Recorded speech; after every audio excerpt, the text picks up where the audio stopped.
Well, as you know, in Uganda, homosexuality is highly frowned upon, or at least that's the impression much of society likes to give. Any conversation of regarding homosexuality will be met with very negative emotions and hostile attitudes. At present, I don't know if it is specifically against the law. The laws that are on the books right now mostly pertain to sexual acts against the order of nature, which can be interpreted in so many ways, and you would even have to be caught in the act to even be charged with such a thing, which is kind of impossible to do. Like if there were two guys in a room having sex and the police banged on the door, open up, open up, open up, special operation, we're trying to catch you in these acts. So if the people stopped performing the act in that instant, and then one of them went to the door to let the police in, what would they be able to say? Because you would not have caught them in the act. Right? Is this person opening while naked? Even if so, well, they would have to explain why. Maybe he would be in his boxer. He would be in his boxer shorts or in a towel, and then he'd open up. Yes, officer, can I help you? You have been engaging in homosexual acts. No, sir. Of course, it would be hard to prove, but still, they would start from somewhere. And if they were to examine his lover and told him, okay, now turn around, let us examine you. Oh, an examination would prove their case. No. Do you know what he could easily say? What? Oh, I've been feeling constipated lately. Mm-hmm. So I think my visits to visits to the restroom have not been very comfortable, and hence there are abrasions there. Of course, abrasions caused by constipation and abrasions caused by another organ inside there would be different. That's really? When you it's the same thing. No, it's not. That's why a woman, even if she's not a virgin, when she's raped, a medical or practitioner can actually prove that she has been raped, that there was a rough penetration to, give credence to the rape allegation. So there's an interesting development in that regard. The leadership of the Uganda Muslim Supreme Council at Old Kampala has written a letter to all district Kadhis informing them that they have gazetted today, the 24th of February, as the day to conduct a peaceful protest against homosexuality in Uganda. In the letter dated 21st of February 2023, Sheikh Imran Abdynoor Ssali, who is the Secretary for Religious Affairs at the Uganda Muslim Supreme Council, he has requested all the khutubas, or the sermons, to address this issue of homosexuality, and he also asked radio and television teachings to address the same. Yes, it's quite common in Uganda for Islamic sermons to be broadcast on television or teachings, and I think that's what they mean here. Sheikh Ssali also asked the Kadhis to organize a peaceful walk through the towns with placards and issue press statements denouncing homosexuality. He said that the walks should be organized between 10 a.m. to 12 p.m. in partnership with the police. And the issue of homosexuality or same-sex sexual relationships in Uganda recently came to prominence when a parent publicly complained that a teacher at King's College Budo, which is where I went to school for my high school, that the teacher there had been sodomizing her son with the help of other students. So once again, it's a hot topic, homosexuality.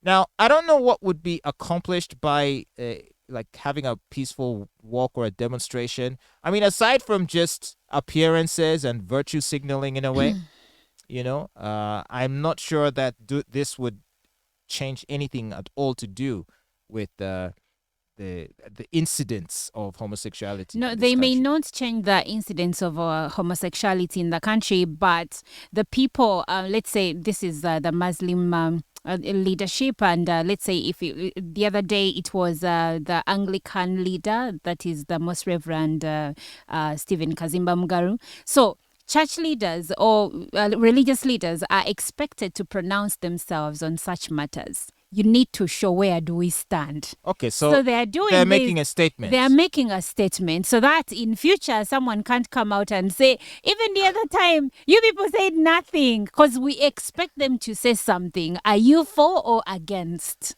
Well, okay, that's all very good, but don't you wish they would similarly stand up against other vices Of course. or perceived vices in this country, such Of as, course. when have they ever written a letter calling for all Muslims in Uganda to walk in protest of corruption, or of the defilement of girls, or of rape of women? Or of ministers that are taking iron shits that are meant to be for people suffering in Karamoja sub-region. What about adultery? Where's the peaceful demonstration for that? Or is that not a problem And too? yet some of them are involved.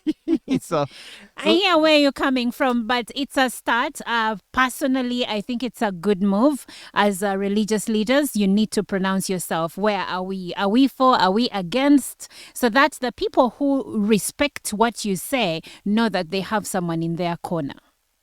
okay, of course, this is a rather nuanced conversation, which unfortunately tends to not be nuanced in practice, because the idea is, the issue was that the sodomy case in Budo It was a conversation starter. Okay, so basically the incidents of a sodomy in King's College Budo, in which a minor, a child, a boy, was being sexually assaulted by a teacher, is now being conflated into the wider issue of homosexuality, lumping in even adult consensual acts. Okay, now perhaps to them it's one and the same, but to me, I think there is a distinction. I think for me, whereas obviously there can be no room for compromise on minors being involved in such things or being assaulted by an adult.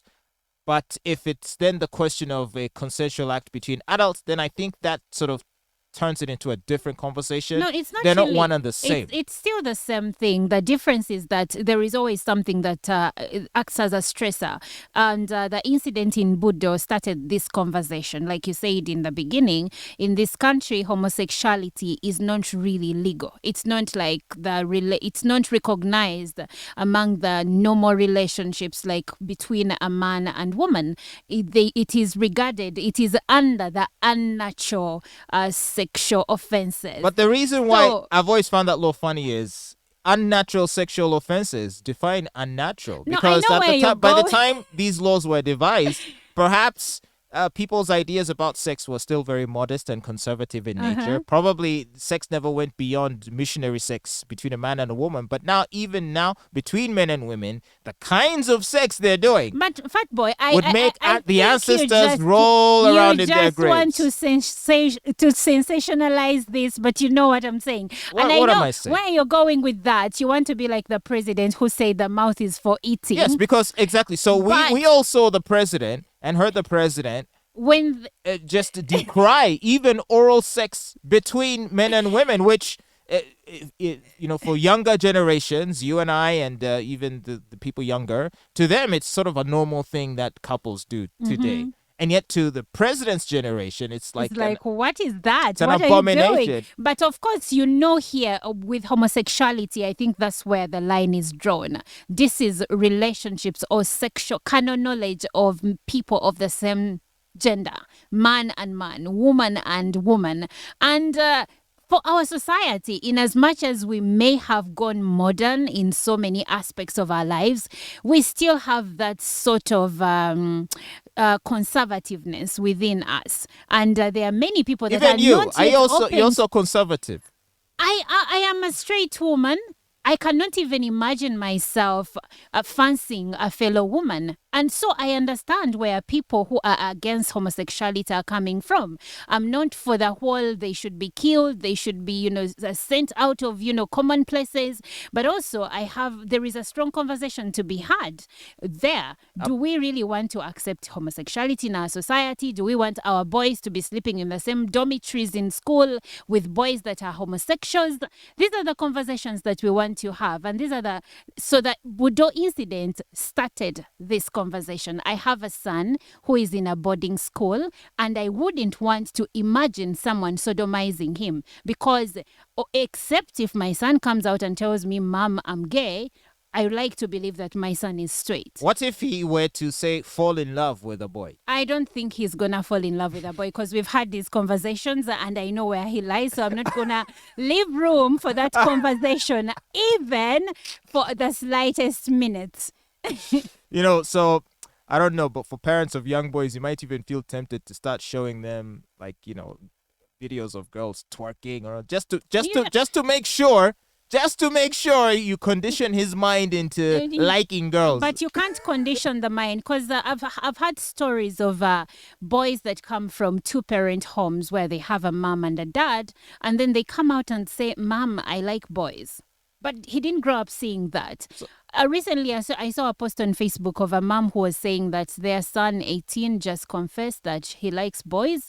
And he said no one coerced him. He hasn't even tried it yet, but he doesn't feel the same way about girls the way he feels about boys when he looks at them. So it's honestly, what do you do with that? I don't know what you do with that, honestly. But what I'm saying is that if people are going to be what they want to be, you're not going to do anything to condition them, really. Yeah, so I would, by the way, I am absolutely against attempts to propagandize. Like, you always see me complaining about Hollywood and how they're shoving this stuff in people's faces. They're trying to put it in all the movies and in all the series. I'm against that completely. But at the same time, if someone is just naturally predisposed that way, I'm like, what can you even do? I mean, they are who they are, right?